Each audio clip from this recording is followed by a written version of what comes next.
the problems of which can be no better demonstrated than by the people of Castle Rock, Colorado. You may have noticed the towns of Edina, Winnetka, Wayzata, and Highland Park mentioned in this book. These are just your stereotypical rich, snooty towns that are routinely mocked by the people who work for a living in their corresponding states.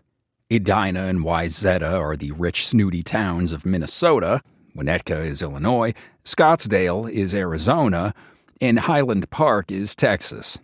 But if there was an Edina of Colorado, Castle Rock is it.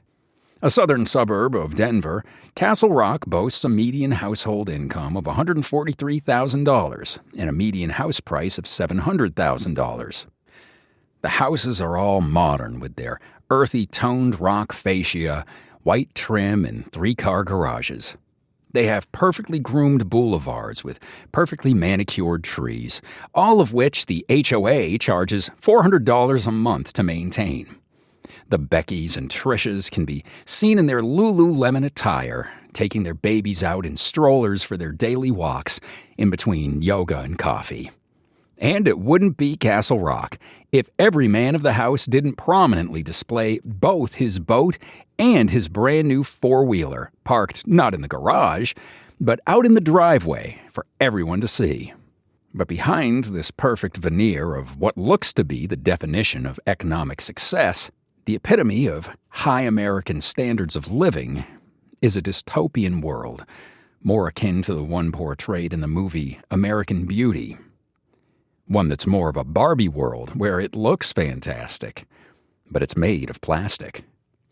Because while I've never visited Highland Park and have only ever driven through Winnetka, I have quite a bit of inside knowledge about the town of Castle Rock.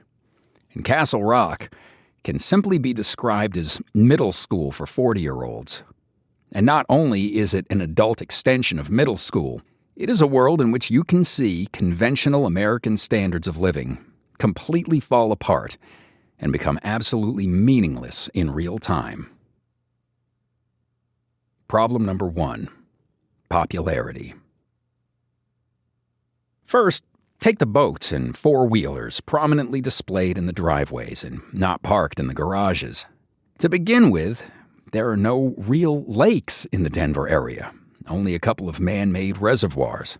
So the main purpose of the boat is not to go boating, but rather to brag that you own a boat. Corroborating this is the 4-wheeler parked next to it. And we're not talking about a little 4-wheeler you might have been lucky enough to ride as a kid. We're talking side-by-side, off-road vehicles that regularly run $30,000 for a base model.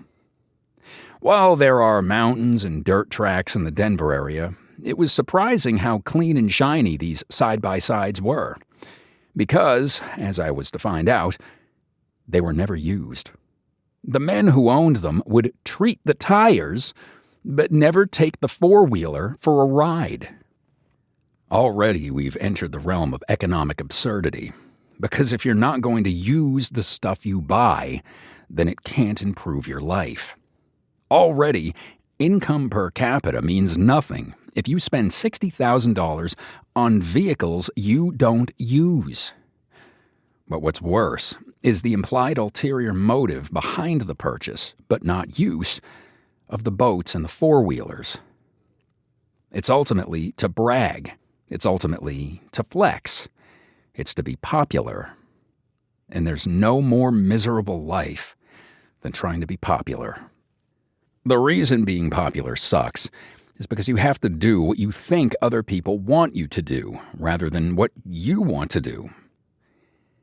Most guys in Castle Rock, and likely the world, probably just want to eat some great food, drink some good booze, go fishing with their buddies, hug their kids, and fuck a big-titted wife on the kitchen island while the kids are having a sleepover elsewhere.